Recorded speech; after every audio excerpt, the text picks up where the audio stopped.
Masih bersama saya Adini dan kembali kami sampaikan berita Padang hari ini.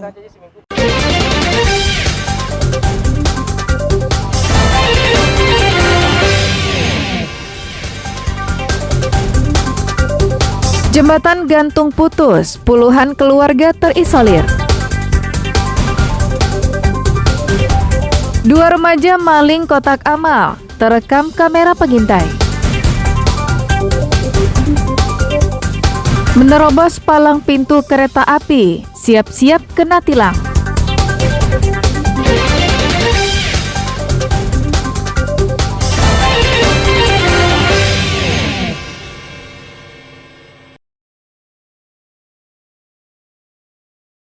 Jembatan gantung di Nagari Lubuk Kara, Kecamatan 9 Koto Darmasraya, putus sejak 3 hari lalu.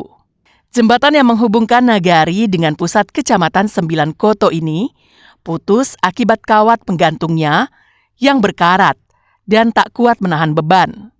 Untungnya, saat peristiwa itu terjadi, tidak ada warga yang sedang melintas di atasnya. Padahal setiap hari warga ramai menggunakannya, baik dengan mengendarai sepeda motor maupun berjalan kaki. Jembatan yang telah berumur sekitar 25 tahun itu terputus di bagian tengahnya. Beberapa papan jembatan bahkan jatuh ke sungai dan hilang terbawa arus. Akibat peristiwa ini, puluhan keluarga yang tinggal di Nagari Lubuk Kara menjadi terisolir. Karena jembatan ini merupakan jembatan satu-satunya. Untuk mengatasi masa darurat, BPBD Darmasraya menyediakan sebuah perahu karet untuk membawa warga melintasi sungai. Memang betul sudah terjadi jembatan putus di Nagari Lubuk Kara beberapa hari yang lalu dan kita sudah drop ke sana satu unit perahu untuk kebutuhan penyeberangan bagi masyarakat yang ada di sana, baik itu masyarakat yang tinggal di sana maupun keperluan daripada pelajar yang keluar masuk melalui yang sebelumnya menggunakan jembatan, sekarang menggunakan perahu karet yang kita sediakan. Bantuan ini dimanfaatkan puluhan murid sekolah dasar Negeri 019 Koto untuk menyeberang sungai menuju sekolah. Jembatan yang menghubungkan pemukiman penduduk menuju sekolah itu mengalami musibah yaitu putus. Jembatan ini sudah tua, berumur lebih kurang 25 tahun. Jembatan adalah satu-satunya akses darat menuju sekolah kami yang berada di seberang sungai sana dan ke pemukiman penduduk. Untuk sementara selama 2 hari ini kami menggunakan perahu karet dari bantuan dari BNPB. Jembatan gantung yang putus dan ambruk ini mempunyai panjang sekitar 50 meter dan membentang di atas Sungai Lubuk Kara. Warga membutuhkan waktu sekitar 3 jam perjalanan menuju pusat ibu kota Kabupaten Darmasraya. Warga berharap agar jembatan yang rusak ini segera diperbaiki, karena merupakan satu-satunya akses jalan untuk masuk dan keluar Nagari Lubuk Kara. Eko Pangestu melaporkan dari Darmasraya.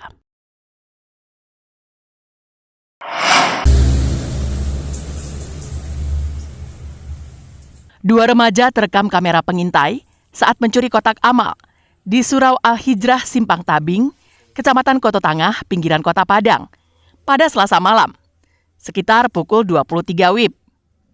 Berdasarkan rekaman kamera yang dipasang pengurus di beberapa sudut surau, terlihat dua remaja menggunakan sepeda motor jenis Matic, parkir di bagian sudut surau.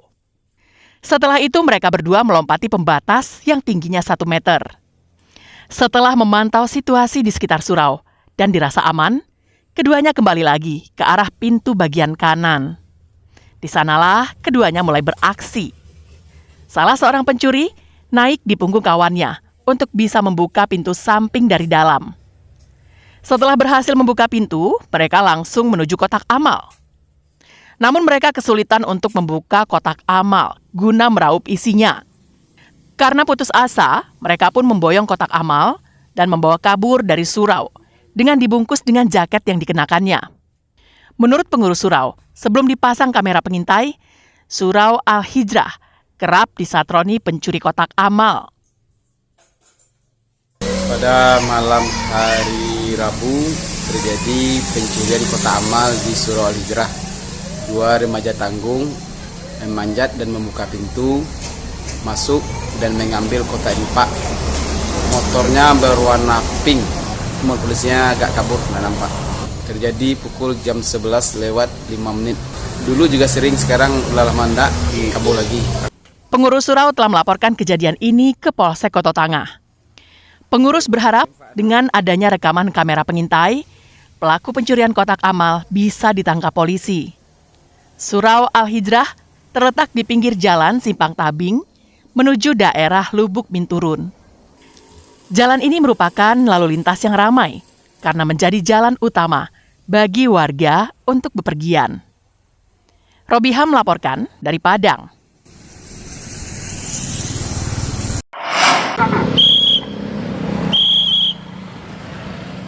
Para pengendara yang nekat menerobos palang pintu kereta api ketika lampu alarm berbunyi, siap-siap saja mendapat sanksi.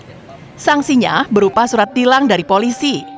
Sanksi mulai berlaku pada hari Kamis, bertepatan dengan sosialisasi hari ketiga keselamatan berlalu lintas di lahan sebidang perlintasan kereta api di depan stasiun kereta api Padang, Jalan Sawahan. Sosialisasi ini digelar oleh PT KAI Divre 2 Sumatera Barat dan polisi. Saat ini, masih banyak warga, baik yang mengendarai sepeda motor maupun pengemudi mobil, yang nekat melaju dan menerobos palang kereta api yang sedang bergerak turun, maupun yang telah ditutup. Kalau untuk penegakan hukumnya, kita juga koordinasi dengan pengamanan kereta api untuk para pelanggar yang melintasi pelang rel kereta api. Itu dilakukan untuk penindakan berupa, kemarin kita 2 hari sudah melaksanakan sosialisasi berupa teguran. Nah, hari ini kita melakukan penindakan dengan melakukan tilang. Meski mempunyai jalur kereta api yang pendek dan dilalui kurang dari 10 perjalanan setiap hari, namun angka kecelakaan yang melibatkan kereta api di Sumatera Barat termasuk yang tertinggi di Indonesia. Menurut data PT KAI Divre 2 Sumatera Barat, hingga tanggal 19 September 2024 ini, ada 14 kali kecelakaan kereta api dengan kendaraan lain yang menyebabkan 1 orang meninggal dunia, 6 luka berat, dan 7 orang luka ringan. Sedangkan tahun lalu terjadi 25 kecelakaan yang menewaskan 2 orang, 5 orang luka berat, dan 18 luka ringan. Perlintasan sebidang kita masih banyak. Di sepanjang jalur kereta api masih banyak kita temukan. Ada yang berpalang pintu, ada yang ada alarm, ada yang tidak ada alat maupun penjaganya. Nah, tetap keselamatan menjadi prioritas dalam perjalanan kereta api. Rangkaian sosialisasi termasuk bagaimana kita juga penegakan, yaitu dengan penindakan bagi pelanggar yang berlalu lintas di perlintasan sebidang. Menurut warga, yang harus dilakukan PT Kereta Api adalah memasang palang perlintasan sebanyak-banyaknya di lahan sebidang perlintasan kereta api, agar kecelakaan tidak terjadi. Pasalnya, kecelakaan banyak terjadi di perlintasan yang tidak ada palang pintunya. Nah, ini palang kereta api, berarti kendaraan yang bermotor aman gitu, berarti nggak sering terjadi kecelakaan. Berarti kalau nggak ada pelang, contohnya di sana sering nggak ada pelangnya, berarti kan terjadi kecelakaan gitu, Pak. Di sepanjang lintasan kereta api yang kerap dilalui, masih ada sekitar 300 perlintasan liar. Saat ini, baru 15 perlintasan liar yang ditutup. Targetnya 20 perlintasan liar ditutup sampai akhir tahun ini. Laudia Juhardio Anse melaporkan dari Padang.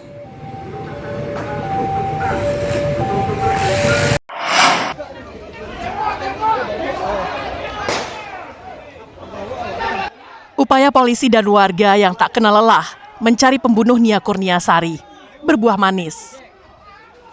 Pelaku ditemukan sedang bersembunyi di atas loteng sebuah rumah yang kosong di Korong Padang Mantuang, Nagari Kayu Tanam, Padang Pariaman, pada Kamis sore. Penangkapan pelaku menarik perhatian warga. Warga beramai-ramai mendatangi rumah tempat pelaku bersembunyi. Bahkan puluhan orang berupaya masuk ke rumah itu. Ada yang masuk dari depan hingga memanjat tembok untuk bisa masuk ke bagian belakang rumah. Tak hanya itu, warga juga berupaya membongkar atap rumah karena mengetahui pelaku bersembunyi di atas loteng. Dengan susah payah, polisi akhirnya bisa menurunkan pelaku dari loteng ke lantai rumah. Warga yang emosi berupaya untuk menghakimi pelaku, namun aksi itu berhasil digagalkan polisi. Polisi harus bekerja keras membawa pelaku ke Mapores Padang Pariaman yang berjarak lebih dari 10 km dari lokasi. Pasalnya, tertangkapnya pelaku langsung beredar di media sosial dan serta-merta ribuan warga memadati lokasi. Akhirnya, dengan susah payah, polisi berhasil menaikkan pelaku ke mobil untuk dibawa ke Mapores Padang Pariaman. Tapi masalahnya belum tuntas. Mobil polisi dihadang ribuan warga yang emosi. Mereka meminta polisi mengeluarkan pelaku dari mobil. Dengan dikawal polisi bersenjata, mobil pelaku berhasil meninggalkan lokasi.